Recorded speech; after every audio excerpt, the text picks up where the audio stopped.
All right. It is almost 3:30. Those of you who are already signed in, if you will make sure that you have opened your chat and typed in your campus name and who all's there with you, that would be super helpful so that I just have a record of everybody that attended. Most of you do have your video X'd out or muted, so if you're not driving, well, I can see Mary driving, or at least in the car. Especially if you're not driving, if you'll make sure to unmute your video, it just helps me to kind of see and put faces to names. Thank you. Hello. Hey, Lupita, I saw you today.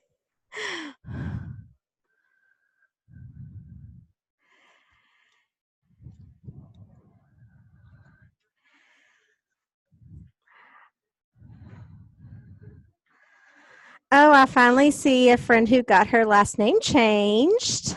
Bria, I love the new name.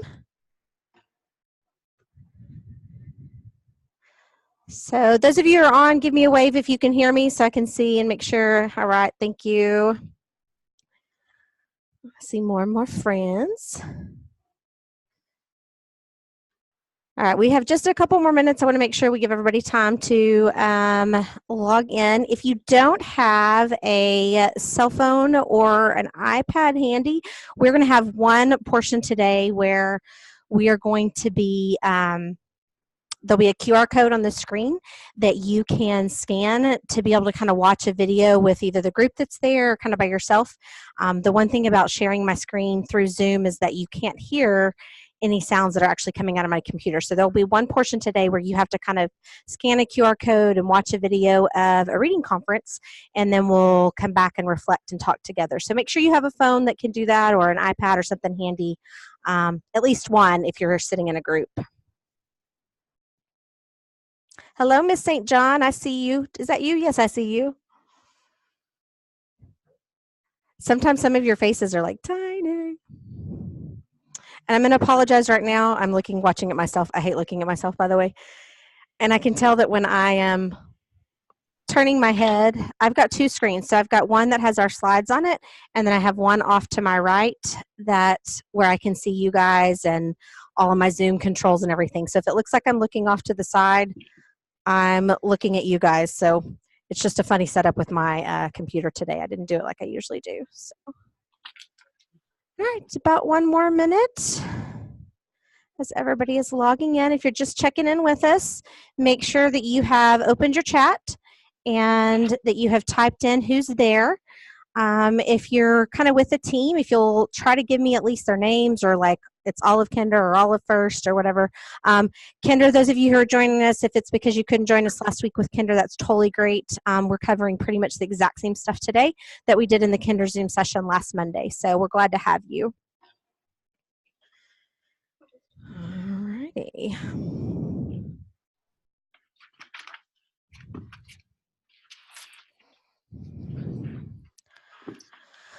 Okay, well, it's 3:30, so we're going to go ahead and get started because I want to honor you guys and your time. I'm going to start by apologizing right now. Today is not quite as interactive as I really would like these Zooms to be. There'll be some time where I'm just kind of giving you information. It's not my favorite way to do these, but please, when there is time where I do ask some questions for you guys, please feel free to pipe in and give me and share with the group your thoughts. Hey, Calhoun, I saw you today. I hope your day got better as the day went on. Bless your heart. You had a special friend today who was in such a great mood. Okay, well, so today we're going to be talking about conferring with readers.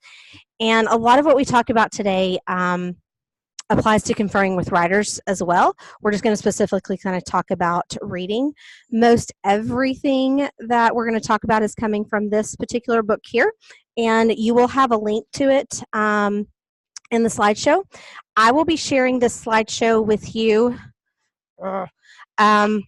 I'm not exactly sure. I'm going to put it in the Google Plus community, but if you want it, you're going to have to go get it really fast out of there. I will try to think of a way to get a link and maybe share it out through email or at least with your campus coach. We found out that Google Plus is shutting down. So we'll have to find another way to share some of these. But there'll be links in here to the book if you want it and to a few other resources. So let's scoot on over and look at what kind of our goal is today. There's a picture of the book. It's To Know and Nurture a Reader, Conferring with Confidence and Joy. So I picked this up at the ILA conference this past summer. I got to actually hear both of these ladies. They were like so excited because the book had just come out. Carrie Yates down there at the bottom, she's one of the authors. She also wrote Simple Starts, if you've used this any on your campus or anything. Great. What I like about her books is that they are all super friendly teacher reads. They're not like a lot of deep technical stuff, but very friendly and easy for you to read. Lots of good stuff. So Carrie is like an instructional coach. Christina is actually still a teacher in the classroom. She works with fifth graders, but everything in this book applies to younger grades as well.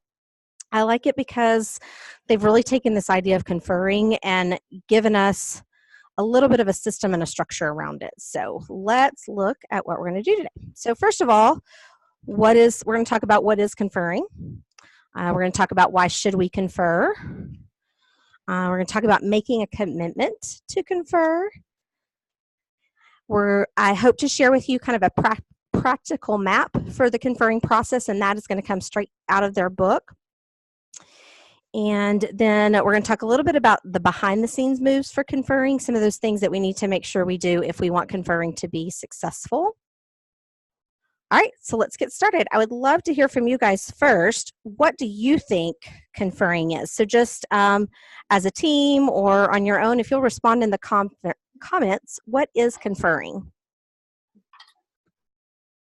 So go ahead and respond first in the comments. Conversation. Put it in there. We don't. So what is like a conversation with your students about what they're reading. You can like direct it to what they need. There's a lot of you today. It's hard to scan through all the pictures. It's one-on-one. I appreciate that. Conversations, providing feedback. Ooh, I like that word, purposeful. Connections. Okay, just kind of scan through that. Okay, so now my next question is, before we even move on, how would you rate your ability to confer? Let's say on a scale from 1 to 10, where would you kind of put yourself on conferring with your kids in conferring for reading purposes? Where would you kind of rate your conferring on a scale of 1 to 5? Just respond in the comments just so I can kind of get a picture of where you're all at. 3, a 6.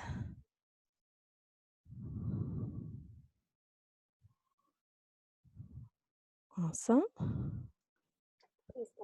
Kind of everywhere in between. Yeah, if you're with a team, kind of take a consensus.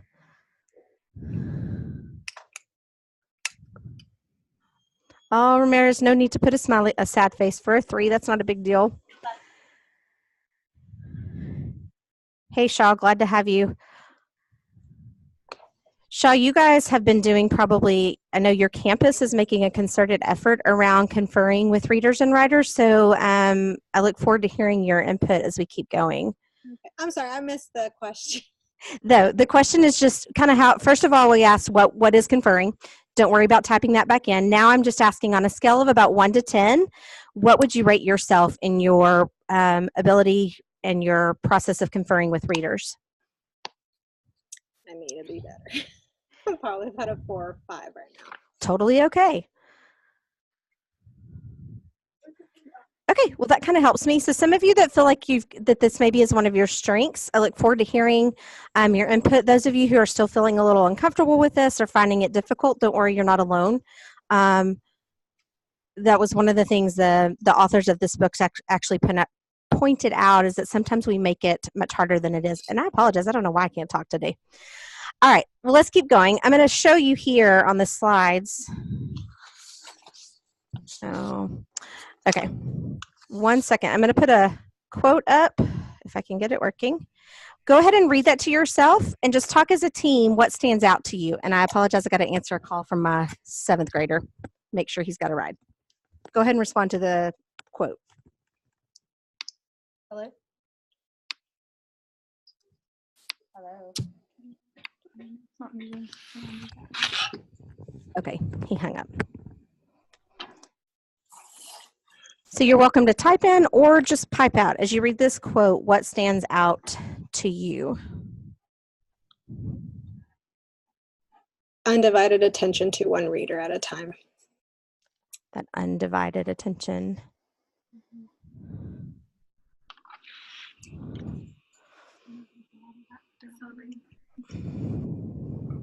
Saying that sometimes they don't get that at home, that one-on-one attention too.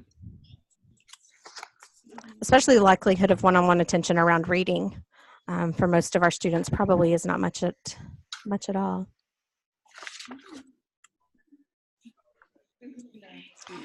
I also did it today I did confer during writing today with one student who's been struggling with his handwriting, legible handwriting, but I saw that he was using his spacer stick, and I commented on him, and his little face lit up. So not just reading, but if we see them using any strategies we've taught them, I think we need to make a conscious effort, like you said, too. Yeah, I love that you brought up, that you pointed out. I know you're talking about reading, but it goes both ways. I mean, writing, it goes both ways. That intentional effort to acknowledge something they're doing well. A lot of times as teachers, we often go to, what do they need work in? So as we look back at their definition, I kind of bolded a couple of parts in there because I liked the way they put this together. So at its simplest, so if we can at least conferring is the act of pulling up alongside a reader to engage in a one-on-one conversation. And if this is kind of where you're at, your goal right now is just to find time during SSR, or maybe you're starting to kind of make self-selection of reading text part of your comprehension block, kind of moving to what a reading workshop might look like. If you're just finding time to pull up alongside a child one-on-one and start to have those conversations, depending on their age and their development, that conversation may be shorter sometimes than others. But at the simplest, we start by making that effort. Then at its best, conferring is the daily, I like this, daily choice. That's going to connect to, we're going to talk a little bit about and making a commitment to conferring, but it is a choice. For us as teachers, we have to make the choice that we value this process and that we're going to make it a point to make it happen. We give our wholehearted, you guys brought that out, undivided attention to a reader at a time. And then I like this ultimately. It is a commitment to students aimed at empowering them to become more agentive, independent, and joyful readers. And a couple of you pointed that out. It's all about empowering our kids as readers. All right, let's keep going so that we have time to get you out of here. My goal is 4:30. If you have to leave before then, I totally understand. All right, so looking a little deeper at how Yates and Nozak define conferring, they say first, you meet with them where they are, physically, academically, and emotionally. So the conferring process isn't necessarily done with a piece of text where you've given everybody the same thing to read. It should be around the point that they're at. Not that it couldn't happen that way. So when you're conferring, you're going to be using keen observation, thoughtful inquiry, and attuned listening. Why? So I'd love to hear, just shout out, don't worry about typing. Of these three things, what do you value most in a conference with a student? There's no right answer, by the way. So somebody just share out keen observation, thoughtful inquiry, or attuned listening.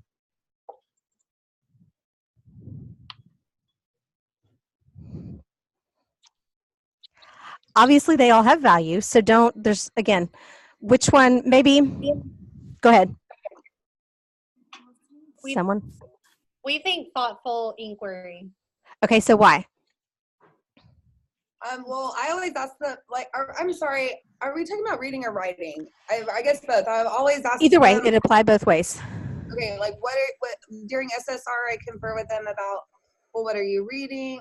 And like I always try to tie it into the comprehension. And then for writing, I always ask them like about their past goal and how they felt about it, and then what a new goal would want to be. And so just those kind of questions.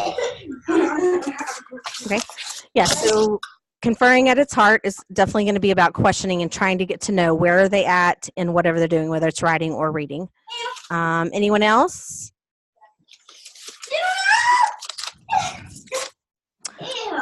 What do you think? I think the inquiry and the listening, like Mary was saying just now, definitely go together. You've really got to take some time to listen. This is one right here that I think sometimes we tend not to do a whole lot, is just that sitting back to sit and watch. I know as teachers, we like to have a little bit of control and we often step in. And so hopefully as we walk kind of through the process that they lay out in this book, you'll start to think about ways to set yourself back for a minute and do some observation, then come in with some inquiry and listening.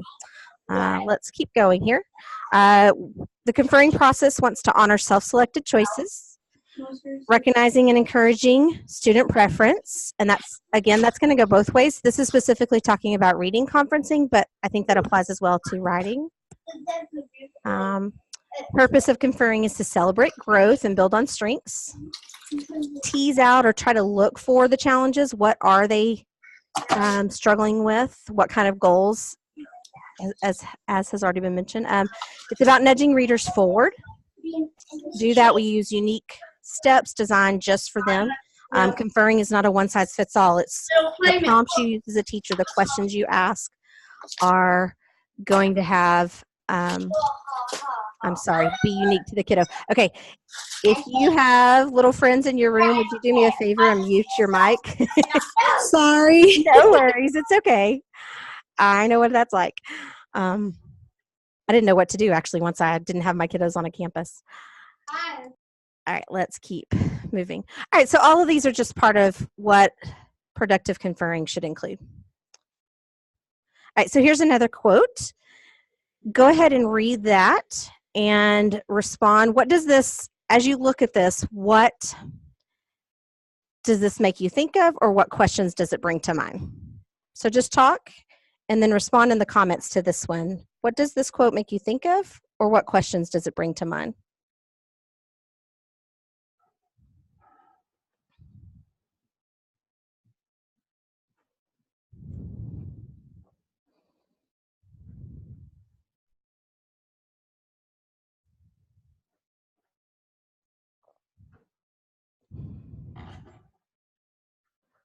I need to make this more straight. Can't see. Feel free to type in. What does it make you think of, or what questions does it bring to mind?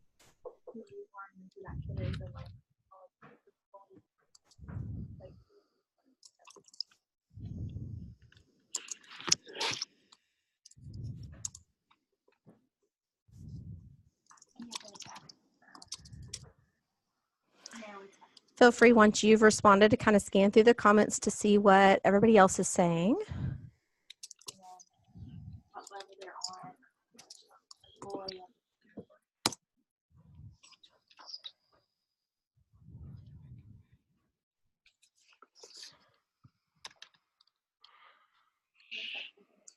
Allie over at Gray, hang on to that comment if I don't come back to it. I like that you're saying that you can't lesson plan for conferring. It can be unpredictable, totally can be unpredictable.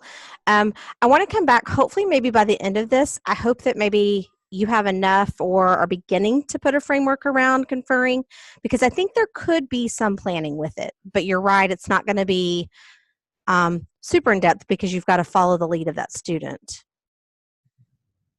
I like a lot of you are talking about getting to know their interest. Yeah, without these one-on-one conversations, it is very difficult to get to know their interests, which is going to be huge as we move into encouraging kids to make self-selections.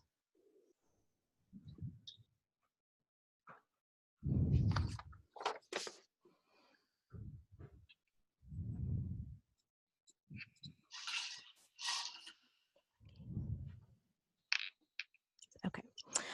Okay, so yeah, so the main reason I really wanted to pull this out, and which is what all of you guys are picking up on, while we can provide resources to help you put structure around your conferring, it is really difficult to give you a step by step. However, I think by the time we go through the stuff that these two authors share with us, you might begin to put a little bit more structure to it. Let's keep going. Here we go. So here's my question. Why should we confer? A lot of you have already shared some of this, so I'm just going to go through these. We confer because it bridges the classroom and the world outside of the classroom. Y'all talked about that. It helps students reflect on their reading habits and set goals. Somebody's already mentioned goal setting is a great thing to do within reading conferences. Provides a window to explore and understand children's learning world. Really asking good questions can help you to know more about how they're processing, what they're doing, and how they're self-monitoring. It uncovers the kind of practical information that formal assessments just do not. So yeah, there's a lot to gain through a conversation that we're not going to get even just from a running record or from our DRA or something like that.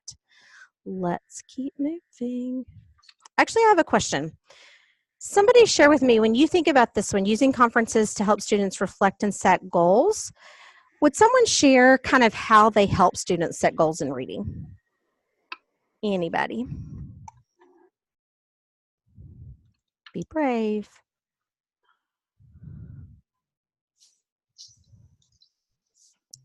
I'm gonna unmute it for a minute. The girls are gonna be quiet for me. You're okay. One thing I did not last year, I mean 2 years ago. Last year I was on maternity leave. It was a crazy year, so not as good about it this year. But 2 years ago, what I did is reading or writing, I try to put a goal on a note card. Like if it was the endings, I'm a bilingual teacher, ito, itas. I put it on a note card. And so we practiced it that week or that following week. And once we finished it, we had it on a ring. And we just kept adding to the ring the different goals. And then every now and then, if we see like they were slipping, let's go back to this card. Remember, we need to look at our endings. And then just had them as a reminder. And they had them in their blue book bag. Mm-hmm. Guys, sorry. It's okay. And then that also helped parents too when they were at home with the children, like, oh, we need a, they knew like the newest card was on, I think we numbered them. So like the newest card, so they knew what to look for. Okay. So goals on a ring that they add to. I like that idea. Anybody else have a way that they work on setting goals for reading?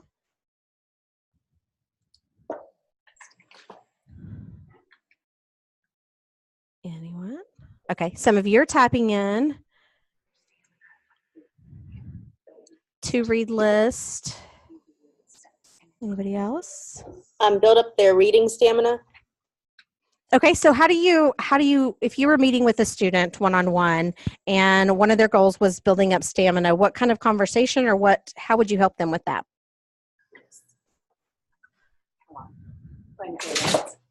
Building up There's no right or wrong answer. You're just sharing what you would do. I would talk to them about how long they're able to focus on a book or a text and try to build the number of minutes they can be engaged in that with that reading. And we would try to increase it. Is that Kim? Yes. Mm-hmm. Yeah, I thought so. You're little in my picture. So when you're setting those goals, like especially like with time, do you keep track of that on anything with them, or? We had a timesheet. Okay. We did at the beginning of the year a timesheet where they could kind of see the graph growing. How much time. Okay, awesome. So definitely stamina goals, especially when it comes to when you give them time to self-select text. Anyone else before we keep moving? Okay, well, I won't give you just a whole ton of wait time for this one. I am excited, though, to hear that nobody said that you sit down with them and ask them what level they're reading and then tell them that you hope that they get to the next one. That they're, oh, great, you're on a level 10, and so our next goal when I come to meet with you is that you're going to be on a level 12. I'm really excited to hear that that's not the conversation. Hopefully, if you are still kind of hanging out and helping students set goals that are around levels, I really encourage you to start to shift to reading behaviors. And if you need some help with that, your campus coach would be a great person to get with. All right, let's keep talking about conferring. Back over here. All right, so making the commitment. So on my slide, you'll see it says the story of the man in the dirty shirt. So if you'll just bear with me for a minute, I'm going to share a story with you that I happened to hear right before I did this Zoom session with Kinder. I was listening to a podcast, and they were interviewing a gentleman who was a Secret Service agent in New York, and he happened to be in one of the towers on 9/11. And he tells a story about he comes down from the towers after he hears out of his office at the first sign of trouble.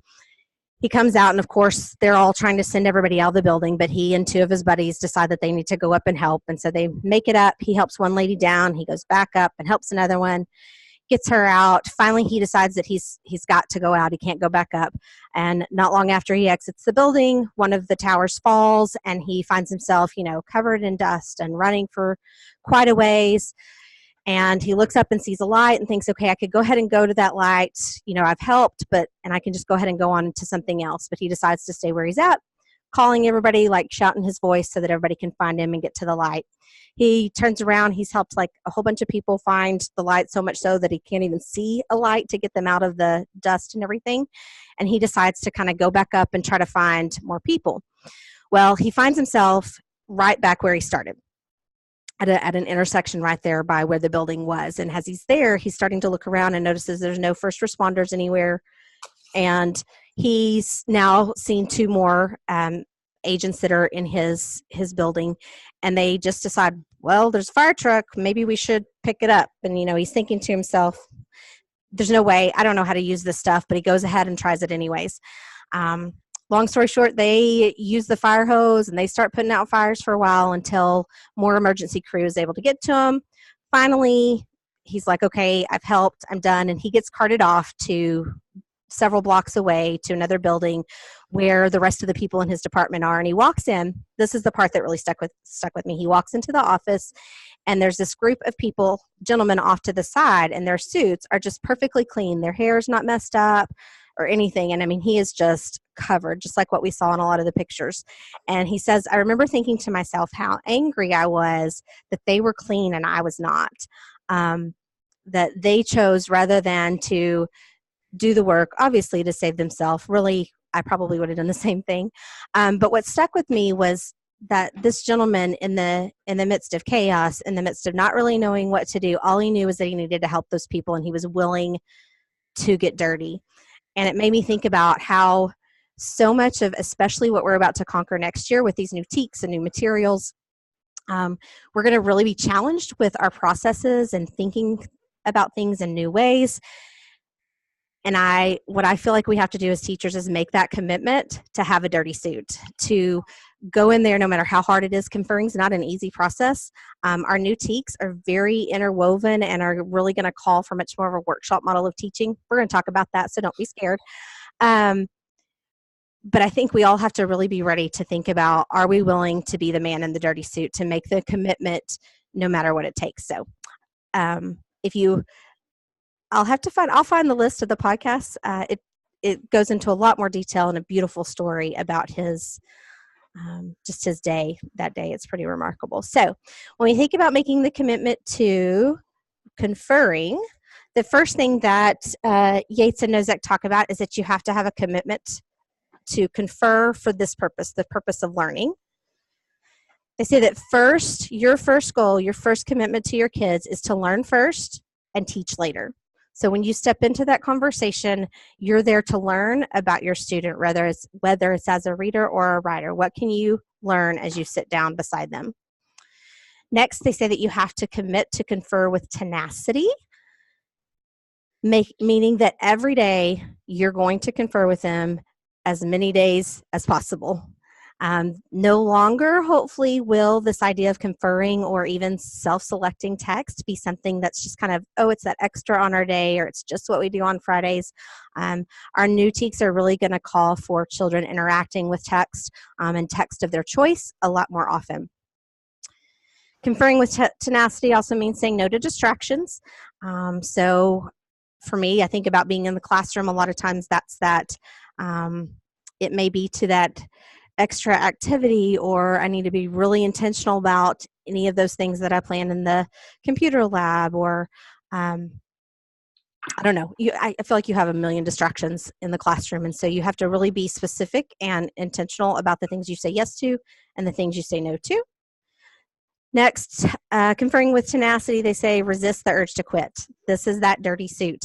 It's going to be hard, and especially with our young learners, they don't know how to talk about what they're reading. It's up to us to model that and start to build that in them.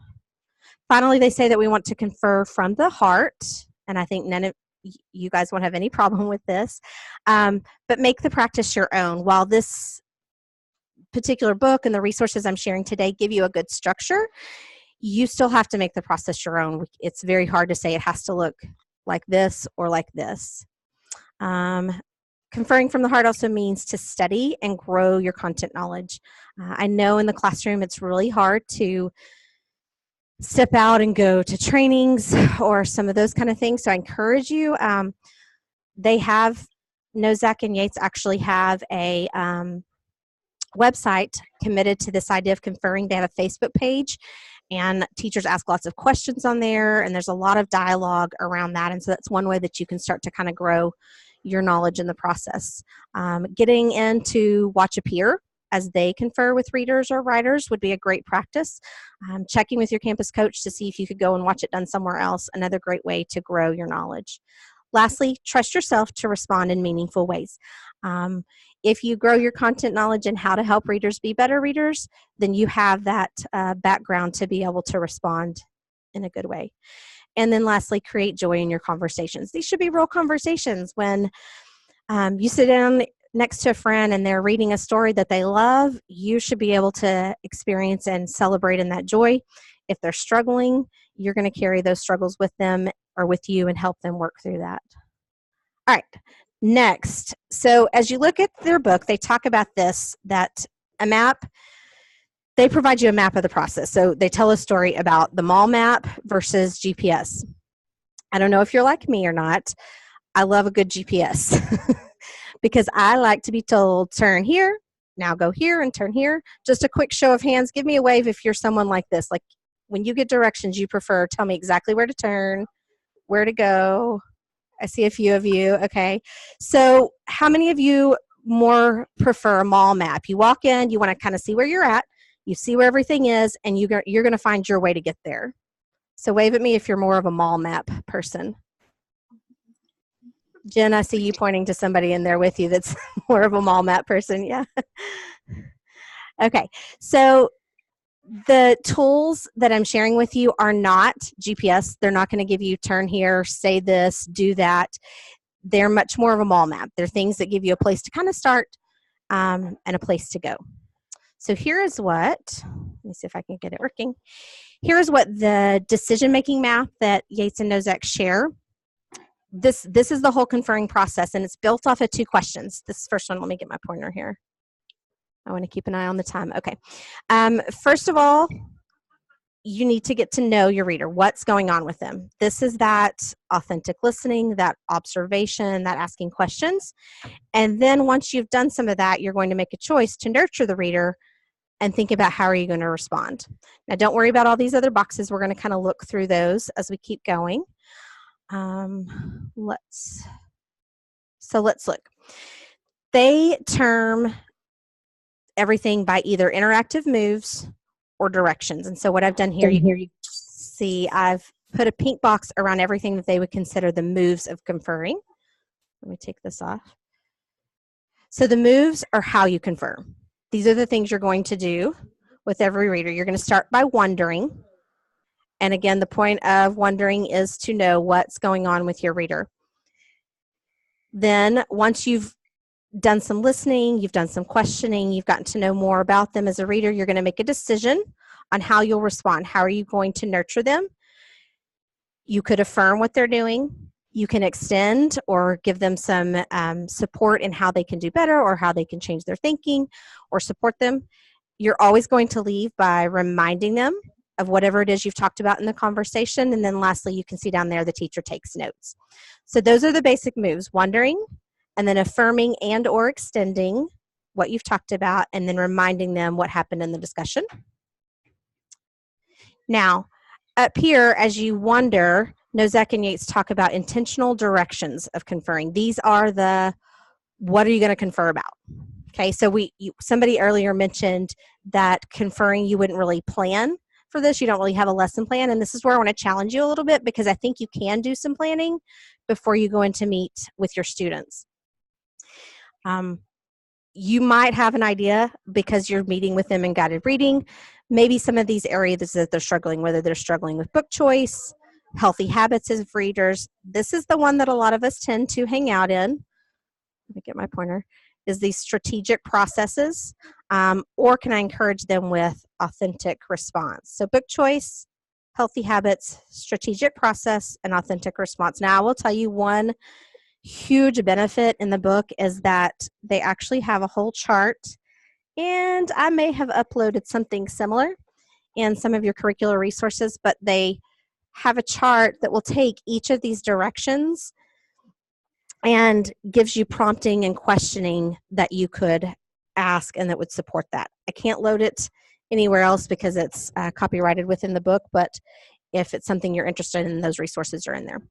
Okay, so let's look a little deeper at these by first watching a conference. So before we go any deeper to look at the moves or the actions, I want you to watch one. This is Nora that you're going to meet. She's a first grader, and you'll need to, you can use your QR code reader here with a phone or an iPad, like I told you before we got started. I'm just going to put my mic on mute. The video is about 5 to 7 minutes, so just go ahead and watch it. Talk with your team about what you noticed in the conference. What kind of wondering do you see her do? How does she affirm or extend? And then how does she remind? Go ahead and scan. I'll be quiet.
I know some of you are still watching. I've just added a little question to the screen to give you something to reply in the chat to.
Okay, so it looks like most of you have had a chance to watch.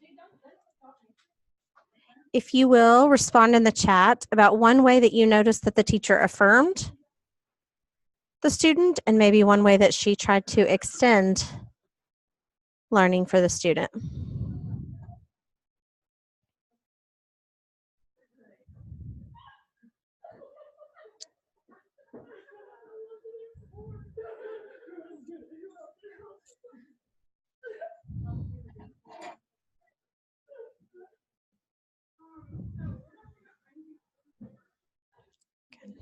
Thank you, Sebren, for sharing your thoughts.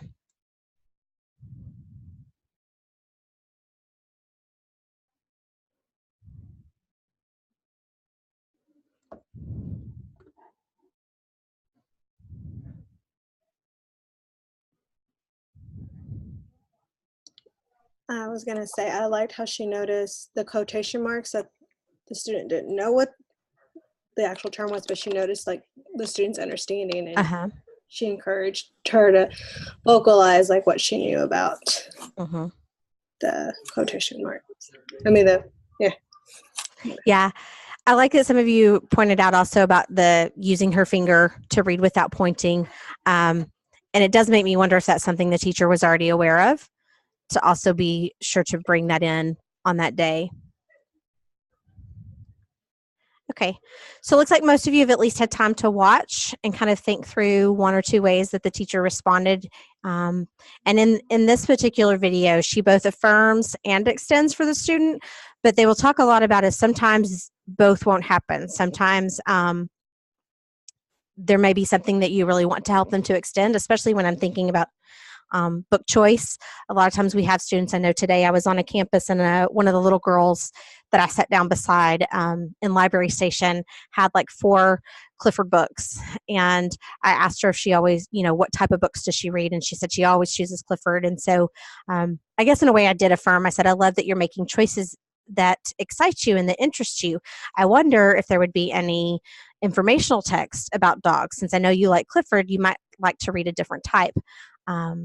That would still be in kind of that same interest that you have. Okay, I really wanted you just to kind of have a chance to see one of these authors. Actually, the one you saw, that was Carrie Yates doing the conference there. So we're going to break down just a little bit before we're out of time each of the processes. And so, like I said, this slideshow is available to you, so you can go back and look back through it. So their first step is in any conference, they say you're going to step up next and wonder.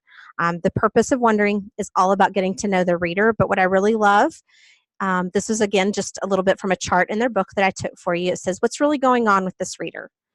What type of book choices are they making? What are some of their habits? How do they respond?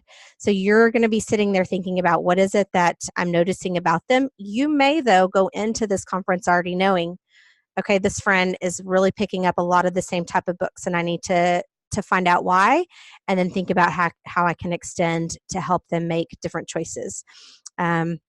Habits, this kind of connects to what Kim was talking about earlier with stamina. Maybe part of their habit is to quickly look through that book and not really read, or they're reading quickly and not really thinking about what they've read. So maybe it's time to work on stamina. So remember, with the wonder, you're really looking for, okay, which direction am I going to head? This was a quote that I took out of the book that I really appreciated. It said, the success of the wonder move hinges largely on learning to ask worthy, exploratory questions. You're not there to quiz the kids on the contents of their books. You're there to find ways to help them thrive as readers. So the reason I pulled this quote is because it is so easy for us as teachers, because we have those teaks in our head. I'm going to say not teaks. I'm going to say we have the SE. Not necessarily the knowledge and skill statement in our head, but sometimes we have like a specific SE, like the student identifies problem and solution, or can tell you about the character. So we sit down and the first question we ask is, so tell me about the characters in your book. And really that's asking about the book and not about the reader. And what we really need to grow is our kids as readers rather than just their knowledge of the book. I think there's a lot of times throughout our day where we can talk about some of those big chunks of comprehension skills, if you will, but I really think the conference is specifically driven towards getting to know the kid as a reader. So I just thought that was a worthy quote to share with you guys. Let's keep going because I want to keep us on track time-wise. Thank you for those of you who are still hanging with us. So once you've wondered, you're going to choose a direction. Based on that conversation, am I going to provide and some nurture, some direction around book choice, habits, strategic process? These are going to be a lot of those decoding skills, even some of our comprehension processes and skills, or am I going to talk to them about authentically responding? This is where I think the book is super helpful. Like I said, they give you some great questions to ask in all of these 4 areas. Once you've kind of chosen what you're going to, you've listened, you've wondered, now you're going to come in and either affirm and or extend. Both of these processes are about nurturing the reader and helping them to grow. Here are some example questions for affirmation. Thinking to yourself, what is worthy to affirm? What appears to be a new or emerging skill? What do I want to encourage more of? So sometimes you may purposely, especially with some of your reluctant readers, you may have quite a few conferences in a row where you're really just working on affirming what you see them doing well. Then when you're ready or the reader's ready, it's going to be time to extend. What learning is within reach? What is most urgent? I think that's a huge question that you need to ask yourself when you're sitting there with them. What is transferable to any text? That's a pretty big one to me, because we want to be careful that our conferences aren't always gearing them or giving them skills and strategies that really only apply to literary text. You know, am I always giving them a prompt, or am I always giving them information about things that will help them just with reading stories? Do I talk to them about how to read informational text as well? So moving on. So once you've affirmed and or extended, you're going to stop and remind them. And I know you heard her do that in the video. Thinking to yourself, how can I make sure that this sticks? You're going to restate. You're going to ask the child to try whatever it is you've been talking about, perhaps, or something like that. And then finally, you as the teacher want to take some notes. So just like conferring in Writer's Workshop, you probably want to have something with you that you can take notes on. All right, I'm going to keep us moving. I know we still have 15 minutes, but I want to get through to the end. So if we think about conferring, there are some behind the scenes moves or some preparation that you do want to take care of. I almost said do. Sorry. I have 2 boys at home. Did you know that? There are some things that you do want to do beforehand. And those are going to include, you're going to use the notes that you've taken to gather your materials and to make a plan. So I would encourage you to always ask yourself as you get ready for a week or for the next day of conferring, first ask yourself, what do I need? How am I going to take notes? Is it going to be digital? Is it going to be on sticky notes? How am I going to share that information with students? A lot of teachers prefer sticky notes. I know somebody already mentioned, so you can just stick it right there with them. But you also want to have something to keep notes for you as a teacher so that you can start to see if any patterns are developing. Then lastly, what are you going to carry with you? We've already kind of talked about that. How will you take notes? A lot of you, I know I've started to see through some of your coaching logs that some of you have already come up with some great digital tools to help you track writing conferences. Those same things could probably easily be taken over to reading conferences. All right, making a plan. this is like my new heart and soul ever since I started coaching with teachers, because I don't know about you, but I'm very much or can be a fly by the seat of my pants gal. I'm thinking of some of my friends even that are in videos. I'm not going to call you out right now because there's a few of you on here today that I know you and you're kind of like me in that aspect. So I have to be super intentional about making a plan.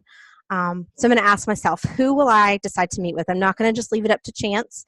I am going to decide, okay, this week on Monday, I'm meeting with 1, 2, and 3. And I'm probably going to have a purpose for meeting with them early in the week. Maybe it's because they tend to always have a doctor's appointment on Friday, or maybe it's because I really want to see them twice, so I want to see them once early in the week so that hopefully maybe I can get to them again later. So there should be a plan. Just like you plan for your guided reading groups, you should be planning who are you going to meet with, how often will you return to that friend. Some friends you're going to need to return to more often than others, and I know you know that.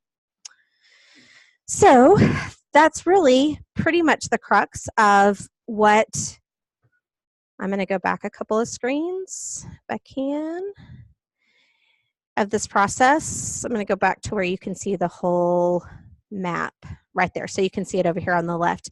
In the book, they do offer the map like right in the front cover. And then they have lots of appendices in the back that have all kinds of charts for you, the teacher, to take notes on. They have, you can actually even just Google search the website. I'll put that link in there as well, again, to go to the discussion, but they have a lot of these in digital forms. All the videos, the one that you watched today, there are shorter videos just with Nora, like where you can watch just the wondering process with Nora, and then you could watch just the process of deciding, okay, which direction am I going to take? And they do those for multiple levels of readers. So I know you don't have this resource, but hopefully through this slideshow, you could kind of maybe even build your own. I know we talked about making this process your own. What would your process kind of look like for getting to know a reader and getting to nurture them? Before we leave, what I would like is just to kind of hear from you. What is something that we've talked about or brought up or someone has shared or something you saw in the video that you think you could try the next time you sit down with a student? You can either respond in the chat or feel free to speak up. I'd love for someone to kind of just speak up with the group.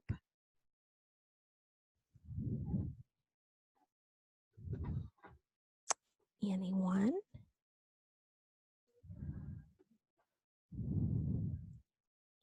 Well, I'm Thanks, going Mary. well, I'm going to focus on themselves as a reader and not really reading comprehension, like that quote. I'm so thankful that you put on that quote, because I was like, oh my gosh, I'm so embarrassed. I'm doing it wrong. No, wait. You're not doing it wrong at all.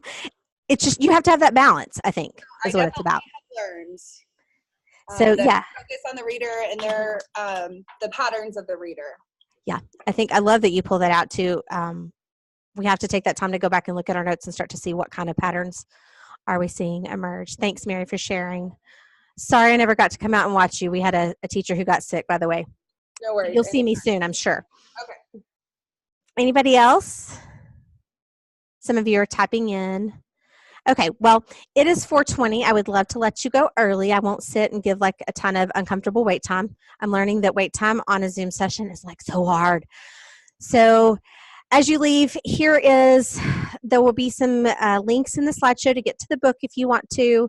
Again, you do have access on the slide to see that map. So if you wanted to recreate that on your own without having to purchase the book, that would be great. If you really like the book, talk to your coach or your campus administrator. They might be able to snag one for you. Any other questions before we leave today about anything coming up, or questions about anything? All right, well, the next Zoom session that we'll have will be close to the end of the year. We will be holding kind of like a grade banded Zoom session on the reading and a writing workshop, and kind of what does reading workshop really look like. So Shaw friends, I know I've been telling you I'm going to come out to see you. I will be there soon, hopefully, because I want to see what you guys have been trying. So I encourage you to tune in May. Just also a heads up, there will be some professional learning opportunities in June around the new TEAC. So I really encourage you to be looking for those as soon as they're out and we have the dates. I will let you know they'll be in the spring catalog or the summer summer catalog, I guess, actually. If you have a chance in June to join us, it'll be grade banded first and second. No, K2 for TEKS.